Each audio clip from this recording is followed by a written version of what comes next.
Sir আপনি কিছু মনে করেন না, আমি এটা বলতাম না, কিন্তু আমি এটা বলতে বাধ্য হইতেছি। আপনি বলছেন যে এখন থেকে আপনার কথা শুনতে হবে।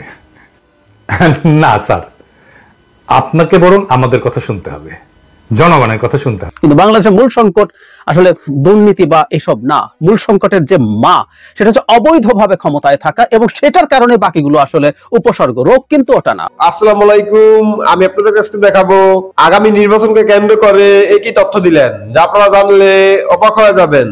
আজকের ভিডিওটি অত্যন্ত গুরুত্বপূর্ণ। আমি আশা করবো যে আপনারা এই স্বপ্নের ভিডিওটি দেখবেন, আর এই স্বপ্নের ভিডিওটি দেখলেই বিস্তারিত জানতে পারবেন। আর এই ভিডিওটি দেখানোর আগে আপনাদের সমস্ত একটি রিকোয়েস্ট, আপনারা যদি আমার চ্যানেলে নতুন হয়ে থাকেন তাহলে এরকম নিত্য আপডেট নিউজ সবার আগে পেতে আমার এই চ্যানেলটি সাবস্ক্রাইব করে আমার সাথেই থাকুন। আর এখন চলুন কথা না বাড়িয়ে আমরা ভিডিওটি দেখে আসি। গতকাল সকালে একটা জুডিশিয়াল কু করার চেষ্টা করা হয়েছিল, সেই প্রচেষ্টা ছাত্র জনতা ঠেকাই দিছে। কিন্তু এই প্রতি বিপ্লব ধারণার চাইতেও দ্রুত ঘটছে। যারা হাসিনার শাসন ফিরে আনার মিশনে আছেন তাদের সাবধান করে দিয়ে বলতে চাই, প্রতি বিপ্লব ঘটানোর মতো সক্ষমতা আপনাদের নাই। সরকার হাতে ছিল, হাসিনা দেশে ছিল, ছাত্রলীগ ছিল, যুবলীগ ছিল, অস্ত্রপাতি ছিল, তাই পারেন নাই। ছাত্র জনতা প্রতি বিপ্লব রুখে দেবে, তবে অনেক রক্তপাত হবে। এই রক্তপাত যদি এড়াইতে চান তাইলে এই অপচেষ্টা বন্ধ করেন। আমি আগের এপিসোডে বলছি যে এই বিপ্লবের স্টেক হোল্ডারদের কথা শুনতেছে না সরকার যারা গঠন করছে। আপনারা মনে করছেন আপনারাই একমাত্র বেশি বুঝেন, আর কেউ বুঝে না। এই আত্মম্ভরিতায় আজকের আপনাদের জুডিশিয়াল কুয়ের মুখে দাঁড় করাইছিল। আমি জনগণকে আহ্বান জানাবো, ইন্ডিয়ার বসানো পতিত সরকারের রাষ্ট্রপতি এবং সেনা নেতৃত্বের কার্যকলাপের প্রতি কড়া নজর রাখেন। কোন পাবলিক হিয়ারিং প্রকাশ্যে জনগণের মধ্যে যাচাই বাছাই ছাড়া বিপ্লবের অংশীজন, সমর্থক এবং অংশগ্রহণকারী রাজনৈতিক দলসমূহ যারা অন্তর্বর্তীকালীন সরকারের রাজনৈতিক বৈধতা এবং ন্যায্যতা সরবরাহ করছেন তাদের সকলের সাথে পরামর্শ করে আপিল বিভাগের নতুন বিচারপতিদের নিয়োগ করেন। এর অন্যথা করলে বৈধতার সংকটে পড়বেন এবং গণ অভ্যুত্থানের মিত্র পক্ষসমূহের মধ্যে বিভক্তির দায়ে অভিযুক্ত হবেন। ইন্ডিয়ার বসানো পতিত সরকারের রাষ্ট্রপতি এবং সেনা নেতৃত্বের বশ্যতা স্বীকার করে অন্তর্বর্তীকালীন সরকারের পরিচালনার পথে যারা ডক্টর মোহাম্মদ ইউনূসকে ঠেলে দিচ্ছেন তাদেরকে কোণঠাসা করে ফেলেন।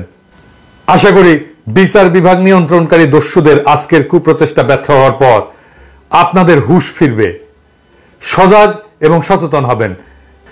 যারা রাস্তায় আছেন, গণ অভ্যুত্থানকারী সংস্থার কেন্দ্রে যারা নীতি নির্ধারণ, কৌশল প্রণয়ন এবং সমন্বয় করতেছেন তাদের বলবো, আপাতত বিজয়ের আনন্দে আত্মহারা না হইয়া দ্রুত রাষ্ট্র পরিচালনার গুরুত্বপূর্ণ চ্যালেঞ্জ সমূহ চিহ্নিত করে তা মোকাবেলার কাজে মনোযোগী হন। প্রতি বিপ্লব ঠেকানোই এখনকার প্রথম কাজ। আমি আগের ভিডিওতে বলছি দেশে এখন কোনো বিরোধী দল নাই, সুতরাং আমরা যারা বাংলাদেশের দ্বিতীয় স্বাধীনতা সংগ্রামে ভূমিকা রাখছি তারাই বিরোধী দলের কাজটা করব। এটা আমরা করব কয়েকটা জরুরি কারণে। কি কি কারণে?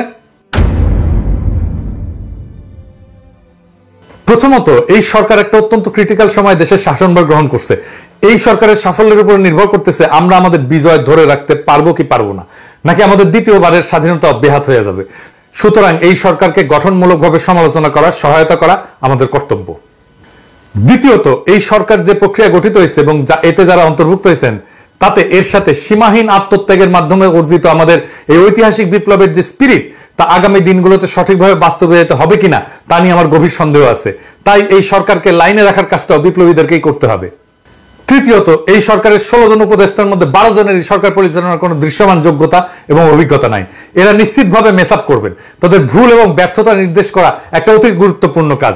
বাংলাদেশের মিডিয়া যদি বিশ্বাসযোগ্য হতো তাহলে এই কাজটা তারাই করতে পারতেন, কিন্তু ফ্যাসিস্ট আমলে আমরা আমাদের মিডিয়ার যে দাসসুলভ এবং অনেক ক্ষেত্রে গণবিরোধী ভূমিকা দেখছি তাতে এদের উপরে বিন্দুমাত্র আস্থা রাখা যায় না। তাছাড়া এই মিডিয়া হাউসগুলোর মালিকেরা প্রায় সব ক্ষেত্রে পলাতক গণখনি হাসিনার অনুগ্রহপ্রাপ্ত, চরম অসৎ, দুর্নীতিগ্রস্ত, লুটেরা ব্যবসায়িক গোষ্ঠী। এরা সুযোগ পেলে বিপ্লবকে ব্যর্থ করে দেওয়ার চেষ্টা করবে। চতুর্থত, এই সরকার ভুল করলে বা ব্যর্থ হলে পরাজিত ফ্যাসিস্ট শক্তি এবং তার ভারতীয় পৃষ্ঠপোষকেরা তার পুরো সুযোগ নিয়ে আবার ঢুকে পড়ার চেষ্টা করবে। ইতিমধ্যে ভারত সরকার ইউনূস সরকারের প্রতি গভীর নেতিবাচক মনোভাব দেখাইছে। ঢাকায় নিযুক্ত ভারতীয় হাইকমিশনার অন্তর্বর্তীকালীন সরকারের শপথ গ্রহণ অনুষ্ঠানে আসেন নাই। ভারতের মিডিয়াতে আমাদের দ্বিতীয় স্বাধীনতা নিয়ে ব্যাপক নেতিবাচক এবং উস্কানিমূলক প্রচার চালানো হচ্ছে। আমি এই প্রসঙ্গে আবার পরে আসবো। সুতরাং ভারত যে তার হারানো উপনিবেশ ফিরে পাওয়ার জন্য সুযোগের অপেক্ষায় আছে তা আমরা ইতিমধ্যেই ভালোভাবে উপলব্ধি করতে পারছি। এই পরাজিত শক্তি হাসিনা এবং তার প্রভু ভারত যাতে এদেশের রাজনীতি এবং শাসনে কোনোভাবে পুনঃপ্রবেশ করতে না পারে সেই জন্য সরকারের সমালোচনার স্পেসটা আমাদের দখলেই রাখতে হবে। পঞ্চমত, গণতন্ত্রকে একটা শক্ত ভিত্তির প্রতিষ্ঠার জন্য সরকারের গঠনমূলক সমালোচনার একটা সুস্থ ধারা তৈরি করা অত্যন্ত জরুরি। সরকারের জবাবদিহিতা নিশ্চিত করার লক্ষ্যে এই সমালোচনা হতে হবে নির্মমভাবে সত্য এবং বস্তুনিষ্ঠ। এতকাল আমরা দেখছি বিভিন্ন সরকারের সমালোচনাকে শত্রুতামূলক বলে মনে করা হইতো। এই নষ্ট সংস্কৃতি থেকে বেড়ায় আসতে হবে। এই লক্ষ্যে বর্তমান পরিস্থিতিতে গঠনমূলক বিরোধী দলের ভূমিকা পালনের উদ্দেশ্যে আমি বাংলাদেশের কয়েকজন গুণী, অভিজ্ঞ এবং পরীক্ষিত দেশপ্রেমিক ব্যক্তিদেরকে নিয়ে একটা ফোরাম গঠন করার পরিকল্পনা করছি, যার নাম হবে শ্যাডো ক্যাবিনেট বা ছায়া পরিষদ। বিভিন্ন গণতান্ত্রিক দেশে এই ধরনের ব্যবস্থা আছে। এই পরিষদ দেশের প্রধান প্রধান ইস্যুর উপরে আমরা কি কি নীতি ব্যবস্থা নিতে পারি তা নিয়ে প্রকাশ্যে আলোচনা করব, জনগণকে সম্পৃক্ত করব, সরকারকে লাইনে রাখার চেষ্টা করব এবং সর্বোপরি আমাদের দ্বিতীয় স্বাধীনতা যাতে ব্যর্থ বা বেহাত হয়ে না যায় তার সর্বাত্মক চেষ্টা করব। একই সাথে আমরা দেশের এবং জাতির বিরুদ্ধে আমাদের গণতান্ত্রিক অধিকার এবং সকল প্রকার মানবাধিকার এবং আমাদের স্বাধীনতা, সার্বভৌমত্ব এবং আঞ্চলিক অখণ্ডতা এবং জাতীয় মর্যাদার বিরুদ্ধে যে কোনো কনস্পিরেসি, যে কোনো ষড়যন্ত্রের বিরুদ্ধে জনগণকে অবহিত রাখবো, যাতে তারা এই সমস্ত অশুভ চক্রান্ত ব্যর্থ করে দিতে পারেন। আমি আশা করব প্রফেসর ইউনূস আমাদের এই ভূমিকা ইতিবাচকভাবে এবং গুরুত্বের সাথে গ্রহণ করবেন। এই কথাটা আমি বলতেছি এই কারণেই যে প্রফেসর ইউনূসের একটা কথায় আমার কিন্তু খটকা লাগছে। স্যার, আপনি কিছু মনে করেন না, আমি এটা বলতাম না, কিন্তু আমি এটা বলতে বাধ্য হইতেছি। আপনি বলছেন যে এখন থেকে আপনার কথা শুনতে হবে। না স্যার, আপনাকে বরং আমাদের কথা শুনতে হবে, জনগণের কথা শুনতে হবে। মনে রাখবেন, এই বিপ্লবের নায়ক কিন্তু আপনি না। আমরা যা বলবো সেটা সত্যি ভেবেই বলবো। আপনি প্রথমে এয়ারপোর্টে এই কথা বলছেন, কিন্তু আমার কথা শুনতে হবে, এটা স্বৈরাচারের কণ্ঠস্বর স্যার। আমরা এটা নিয়ে সঙ্গত কারণে কথা বলিনি, কিন্তু এইটা ভাবেন না স্যার যে আমরা এটা লক্ষ্য করিনি। আমরা লক্ষ্য করছি এবং নোট রাখছি।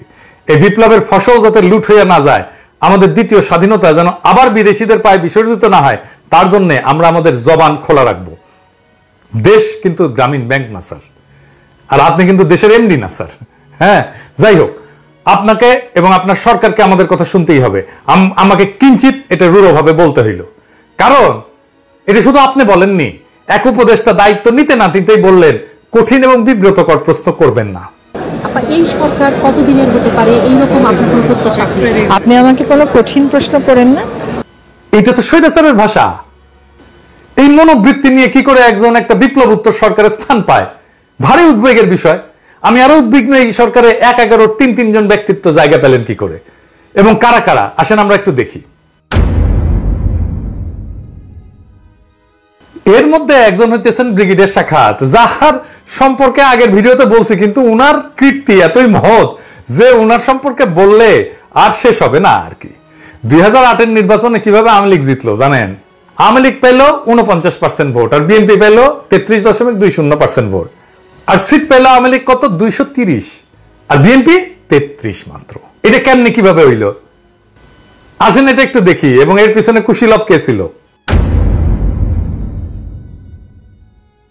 জাতীয় সংসদে কিছু আসন আছে আওয়ামী লীগ পাবেই, যতই খারাপ অবস্থা হোক। মানে এখনো যদি ইলেকশন হয় তাও পাবে। কিছু আসন আছে যা বিএনপি পাবেই, যতই খারাপ অবস্থা হোক। বিএনপি প্রায় 150টার মতো আসনে এক ধরনের টাগ অফ ওয়ার চলে, মানে টানাটানি চলে আর কি। কে জিতবে নিশ্চিত না, একটা কিংবা দুইটা কেন্দ্রের ফল হিসাব বদলে দেয়। এই এম সাখাওয়াত হোসেন 2008 সালের 133টা আসনের সীমানা এমন ভাবে পুনর্বিন্যাস করে যেন 133টা আসনে নিশ্চিতভাবে আওয়ামী লীগ পায়। যেই একটা দুইটা কেন্দ্র দিয়া ফলাফল বদলে যেতে পারত, ওই একটা দুইটা কেন্দ্র এমন একটা আসনের সাথে যুক্ত করে দেওয়া হয় যা আসলে ওই আসনে কোনো ভূমিকা রাখতে পারে না।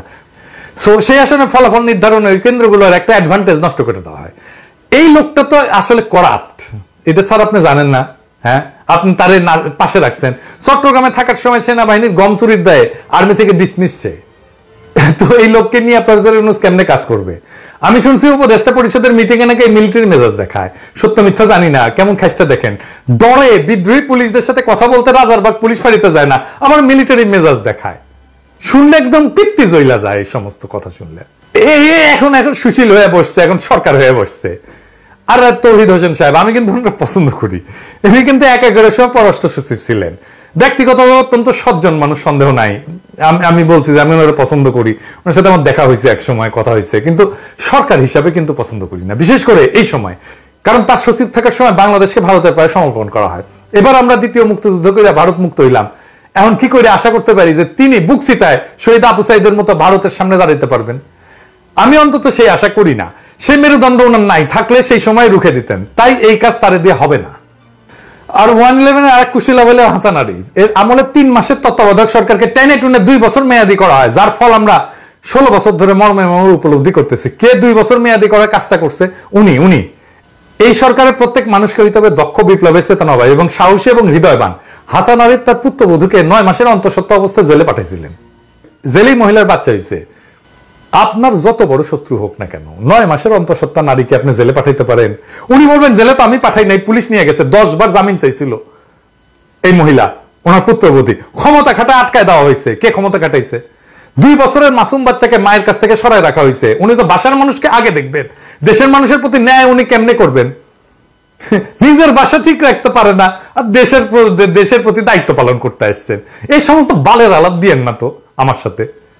তার অপকর্মের ফিরিস্তি পরে দেওয়া যাবে। যাই হোক, স্থানীয় সরকার পল্লী উন্নয়ন সমবায়ের দায়িত্ব যদি কাউকে দিতে হয়, তাহলে তো 1-11 একজন কুশীলবকে কেন? এই বিষয়ে তার কি বিদ্যা, কি অভিজ্ঞতা? সরকার কি এরকম একটা বাটোয়ারের বিষয়? এবার আর কয়েকটা প্রশ্ন রাখি। শেখ হাসিনার পতন এবং ভারতে পালিয়ে যাওয়ার পর যে নতুন বাংলাদেশে আমরা আছি, সে বাংলাদেশের পলিটিক্যাল ল্যান্ডস্কেপটা কেমন হবে, এখানে পলিটিক্যাল পার্টিগুলো কেমন হবে, কি করবে, সেটা নিয়ে নতুন ভাবনা চিন্তার সময় এসছে। এবং আমি ব্যক্তিগতভাবে মনে করি পলিটিক্যাল পার্টিগুলোরও সেটা ভাবা উচিত। এর মধ্যে খুব গুরুত্বপূর্ণ আলোচনার বিষয় হিসেবে আমাদের সামনে এসছে জাতীয় পার্টি। জাতীয় পার্টিকে আমরা কিভাবে দেখব? আমার মনে পড়ে যখন ডক্টর ইউনূস তার শপথ গ্রহণ করছেন, তখন যখন জাতীয় পার্টি সেখানে যাচ্ছে, এবং পরবর্তীতে ডক্টর ইউনূস যখন বিভিন্ন রাজনৈতিক দলের সাথে কথা বলেছেন, সেখানেও যখন জাতীয় পার্টিকে আমন্ত্রণ করা হয়েছে, তখন এই আলোচনা অনেকের মধ্যে এসছে যে জাতীয় পার্টিকে কেন ডাকা হচ্ছে। আমরা যে অভিযোগটা করছি সেটা হচ্ছে জাতীয় পার্টি দীর্ঘদিন থেকে আওয়ামী লীগেরই এক ধরনের কোলাবোরেটর হিসেবে কাজ করেছে। জাতীয় পার্টি 14 দলে ছিল না, কিন্তু জাতীয় পার্টি মহাজোট করেছিল, এটা তো সত্য।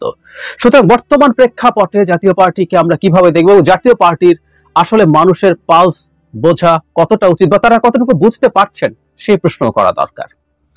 আমরা খেয়াল করেছি হয়তো গতকাল জনাব জিএম কাদের একটা সংবাদ সম্মেলন করেছেন, যেখানে তিনি বেশ কিছু কথা বলেছেন তার দলকে ডিফেন্ড করতে গিয়ে। উনি এস্টাবলিশ করতে চেয়েছেন আওয়ামী লীগ স্বৈরাচারের অংশ তারা আসলে নন, তারা জনগণের পক্ষেই ছিলেন, জনগণের পক্ষেই কাজ করতে চেষ্টা করেছেন। আমরা কি তার কথায় কনভিন্সড? আমার ব্যক্তিগত মতামত হচ্ছে না, উনি যথেষ্ট কনভিন্সিং কথাবার্তা বলেননি। এবং বাংলাদেশের রাজনৈতিক দলগুলোর এক ধরনের চর্চা আছে যে আমার কোনো ভুল কখনো ছিল না, উনি মোটা দাগে সেটাই করতে চেয়েছেন। রাদার উনি কি করলে ভালো হতো, কি করলে ভালো হয়, আমি আমার ভিডিওর শেষ দিকে সেটা নিয়ে কথা বলবো। আমরা জাতীয় পার্টির যদি জার্নি দেখি, আমি 8 সালে জাতীয় পার্টি আওয়ামী লীগের সাথে জোট হয়ে ভোট করেছেন, কোনো সমস্যা নেই, একটা ফেয়ার ইলেকশন সেটাই করেছেন। এবং পরবর্তী একটা ফেয়ার ইলেকশন হলে তারা আওয়ামী লীগকে ছেড়ে বিএনপির সাথে জোট করতে পারতেন, কোনো সমস্যা নেই, বা একা ভোট করতে পারতেন, এগুলো তাদের একেবারেই ইচ্ছা। So that was fine. ওইবার আওয়ামী লীগের সাথে যাওয়ায় কোনো সমস্যা হয়নি। আওয়ামী লীগও একটা গণতান্ত্রিক রাজনৈতিক দল হিসাবে 8 সালের নির্বাচনে অংশগ্রহণ করেছিল। 14 সালে জাতীয় পার্টি আমি মনে করি খুব গুরুত্বপূর্ণ এবং আমার বিবেচনা একটা ঐতিহাসিক রোল প্লে করেছিল ইন জেনারেল। যদিও জাতীয় পার্টিকে শেষ পর্যন্ত সরকারের সাথে কোলাবোরেট করতে দেখেছি, সেটা অবশ্য ভিন্ন প্রেক্ষাপট, জনাব জিএম কাদের রাইটলি এটা ব্যাখ্যা করেছেন। এবং 14 সালে আমি জনাব এরশাদের একটা রোলকে আমি আমাদের ইতিহাসে ঐতিহাসিক বলে মনে করি। তার প্রচুর ভুল আছে, অপরাধ আছে এই দেশকে শাসন করার ক্ষেত্রে, কিন্তু সেবার তিনি, আমাদের মনে থাকার কথা, 14 সালে যে সুজাতা সিং এসে তার সাথে বসেছিল এবং তাকে চাপ দিয়েছিল নির্বাচনে যাওয়ার জন্য, সেটা উনি আমাদেরকে প্রকাশ্যে বলে দিয়েছেন। এরপর জনাব এরশাদকে তুলে নিয়ে যাওয়া এবং রওশন এরশাদ, আমি ব্যক্তিগতভাবে মনে করি আমাদের এই সময়কার সবচেয়ে বড় কালপ্রিট হচ্ছেন বেগম রওশন এরশাদ। মানে উনি কতটুকু সুস্থ আছেন, মৃতপ্রায় অবস্থায় 24 সালে এসে উনি নানান রকম খেলা খেলতে চেষ্টা করেছিলেন। যাই হোক, তখনও রওশন এরশাদের নেতৃত্বে একটা দল, একটা গ্রুপ নির্বাচনে যায় এবং জনাব জিএম কাদের সেই নির্বাচনে যাননি। উনি যদিও উনি তখন মন্ত্রী ছিলেন, এমপিও হননি। সো ওনার নিজস্ব রোলটা ওখানে আমরা প্রশংসা করব। সো 14 সালকে আমরা এভাবে ছাড় দিতে পারি এবং তার রোলটাকে, যেহেতু জাতীয় পার্টি সেন্ট্রালি এটা করতে চায় নাই, তারপরও যেহেতু জাতীয় পার্টি দল হিসাবে গেছে এবং জাতীয় পার্টিতে আসলে কতগুলো, মানে যারা জাতীয় পার্টি করেন, মানে একটা এমপিত্ব হলো তাদের জীবনের শেষ কথা, এরা আদতে রাজনৈতিক দল কিনা সেই প্রশ্ন করব। কিন্তু মূল নেতৃত্বটা সেই সময় অন্তত নির্বাচনে যেতে চায়নি। That is good. 18 সালে যে রাতের ভোটের নির্বাচন হয়েছে সেটাকেও জনাব জি এম কাদের সাফাই গিয়েছেন যে ওই নির্বাচনে তো বিএনপিও গিয়েছিল।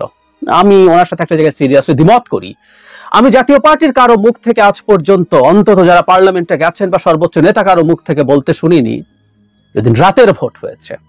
এমনকি বিএনপি যে পার্লামেন্টে গেল, আমি ব্যক্তিগতভাবে এই পার্লামেন্টে যাওয়াকে স্ট্রংলি কন্ডেম করেছি বহুবার, এবং এটা গিয়ে তারা কিছুটা হলেও বৈধতা দিয়েছে। যদি বৈধতা নাই, বিএনপি গেলেও কিছু আসে যায় না। বিএনপি এই দেশের একমাত্র মালিক না, আমরাও মালিক। ওখানে কি ঘটেছে আমরা দেখেছি।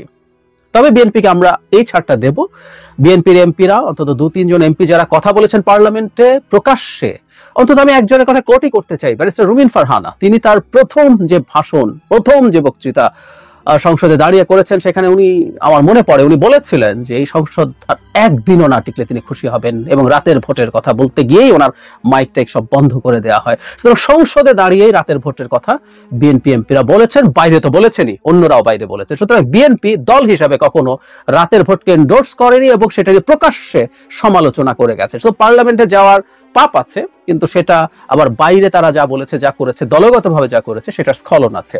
কিন্তু জনাব জি এম কাদের সেটা করেননি। আমি জনাব জি এম কাদের বা জাতীয় পার্টিকে স্মরণ করিয়ে দিতে চাই, 18-র যে রাতের ভোটের নির্বাচন হয়েছে, সরকারি জোটের অন্তত একটা দল, সেটা হচ্ছে বাংলাদেশ জাসদ, শরীফ নুরুল আম্বিয়া এবং নাজমুল হক প্রধান যেটা নেতৃত্ব দিচ্ছেন, তারা জাসদ থেকে ভেঙে আসার পর তারা পার্টিগতভাবে রেজলিউশন নিয়েছেন যে রাতে ভোট হয়েছে, এবং এই ভোটটাকে তারা একসেপ্ট করেননি। সুতরাং ভোট যেটা হয়েছে এটার কোনো কন্ডেম, মূল সংকটটার কন্ডেম জাতীয় পার্টি থেকে কখনো হয়নি। সুতরাং জাতীয় পার্টি এটা মেনে নিয়েছেন, অন্তত সরকারকে এই ব্যাপারে সিরিয়াস ছাড় দিয়েছেন, এটা আমরা বলতেই পারি। যদিও জনাব কাদের বলছেন যে সংসদে তারা দুর্নীতি সহ নানান ইস্যুতে কথা বলেছেন, হ্যাঁ, তাদের কয়েকজন এমপিকে আমরা এ ধরনের কথা বলতে শুনেছি, কিন্তু বাংলাদেশের মূল সংকট আসলে দুর্নীতি বা এসব না। মূল সংকটের যে সেটা হচ্ছে অবৈধভাবে ক্ষমতায় থাকা, এবং সেটার কারণে বাকিগুলো আসলে উপসর্গ। রোগ কিন্তু ওটা না। বাংলাদেশে দুর্নীতি কোনো রোগ না, বাংলাদেশে দুঃশাসন নিপীড়ন কোনো রোগ না। বাংলাদেশের রোগ হচ্ছে অবৈধভাবে একটা দল ক্ষমতা টিকিয়ে রাখতে চাইছে। ওই রোগেরই উপসর্গ হিসাবে বিরোধীদের দমন পীড়ন, মানবাধিকার হরণ, বাকস্বাধীনতা হরণ, দুর্নীতি, নানা কিছু, অলিগার্কি, ক্রিপ্টোক্রাসি, সবকিছু আসলে ওটারই উপসর্গ। সো মূল কারণ নিয়ে জাতীয় পার্টিকে আমি কোনোদিন কথা বলতে দেখিনি। এই দায়টা তাদের সিরিয়াসলি আছে। 24-এ যখন সবাই নির্বাচন বয়কট করছে, সরকার দলীয় যারা আছে তারা, তাদের 14 দলীয় জোট তো আছেই, জাতীয় পার্টি তার মহাজোটের অংশ ছিল। এবার তারা মহাজোট না, তারা মহাজোটের অংশ না, কিন্তু তারা আওয়ামী লীগের ছাড় চাইছেন, আওয়ামী লীগের ছাড় চাইছেন, এবং সেই ছাড় চাইছেন যাতে তাদেরকে অনেকগুলো, তারা সংখ্যাটা 40-50 চেয়েছেন, শেষ পর্যন্ত আমি যতদূর মনে করতে পারি 26 বা 27টাতে ছাড় দেওয়া হয়েছে। এবং কেউ কেউ, যেন মুজিবুল হক চুন্নু, তার পোস্টারে শেখ হাসিনার ছবি ছিল। মানে উনি কতটাই, ওনার শেখ হাসিনার ছবি, ওটা তো ওনারা এবার মহাজোট ছিলেন না, কিন্তু সেই পোস্টার ছাপানো হয়েছে, সেই পোস্টার লাগানো হয়েছে। তারা এতটাই চেয়েছেন নির্বাচিত হয়ে আসতে। সো জনাব চুন্নু যখন নতুন সরকারের সাথেও দারুণভাবে আলোচনার মধ্যে থাকেন, জনগণের মধ্যে প্রশ্ন আসবে। জনাব জি এম কাদের খুব ক্লিয়ারলি বলেছেন যে তাদের উপরে চাপ তৈরি হয়েছে, গলায় দড়ি দেওয়া হয়েছে, এবং এই নির্বাচনের সময়ও তাদেরকে রীতিমতো চাপ তৈরি করে তাদের অফিসে গোয়েন্দা এবং পুলিশ গিয়ে চাপ দিয়ে করেছে।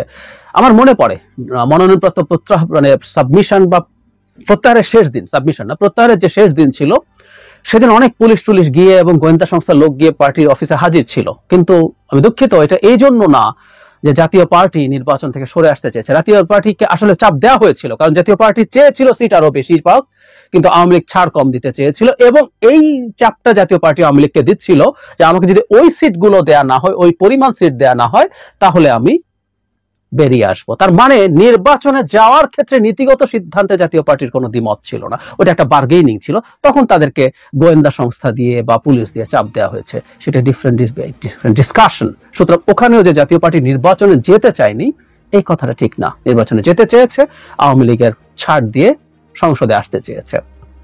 জাতীয় পার্টি কি রাজনীতি করবে এটা জাতীয় পার্টির ব্যাপার, জনাব জি এম কাদের বলেছেন, আমি একমত। কিন্তু আমাদেরও এই সমাজে আলোচনা করার অধিকার আছে যে জাতীয় পার্টি আদতে রাজনীতি করছে কিনা। শেখ হাসিনা কি রাজনীতি করেছেন?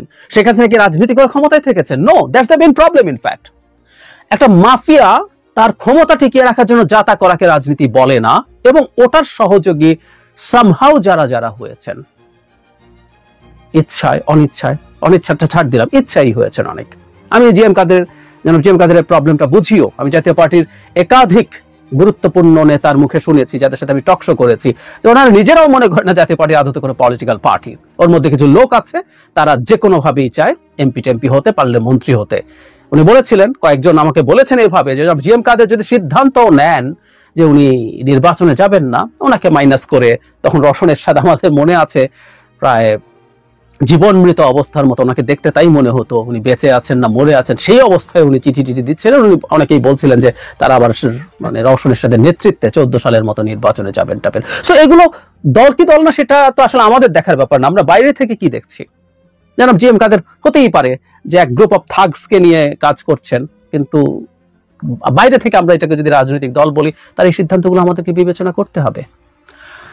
আরেকটা জায়গা খুব ইম্পর্টেন্ট, সেটা উনি ক্লিয়ার করেছেন, আমাদের মনে থাকার কথা। জনাব জি এম কাদের ভারতে গিয়েছিলেন নির্বাচনের আগে, ফেরার পর বলেছিলেন যে দুই পক্ষের মধ্যে কি কথা হয়েছে এটা উনি বলবেন না। এটা নিয়ে যৌক্তিক অনেক সমালোচনা আছে। উনি ব্যক্তি নন, উনি একটা দেশের রাজনৈতিক দলের প্রধান।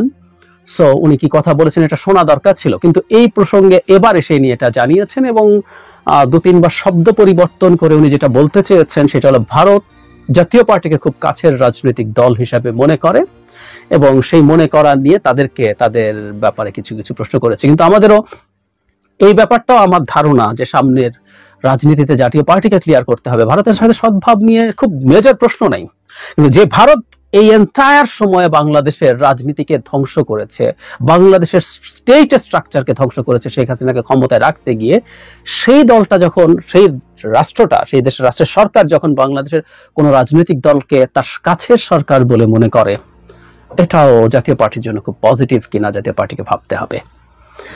আমি ব্যক্তিগতভাবে কি মনে করি জাতীয় পার্টির জন্য, আমার মনে হয় জাতীয় পার্টির উচিত ছিল বেশ কয়েকটা ইস্যুতে, বেশ কিছু কয়েকটা পজিশনে, বেশ কিছু জায়গায় জনগণের কাছে ভুল স্বীকার করা। তারা অনেকগুলো ভুল করেছে, এমনকি এগুলো ভুল না, অনেকে এগুলোকে অপরাধও বলবেন। It's a serious business. Sheikh Hasina যা করেছেন তার সাথে সামহাউ তাকে স্ট্রেংথেন করার জন্য যদি কিছু করা হয়ে থাকে, সেটা ভুলও না, হয়তো অপরাধও। সো এগুলোর ব্যাপারে তাদের ভুল স্বীকার করা, অপরাধ স্বীকার করা, ক্ষমা চাওয়া দরকার ছিল।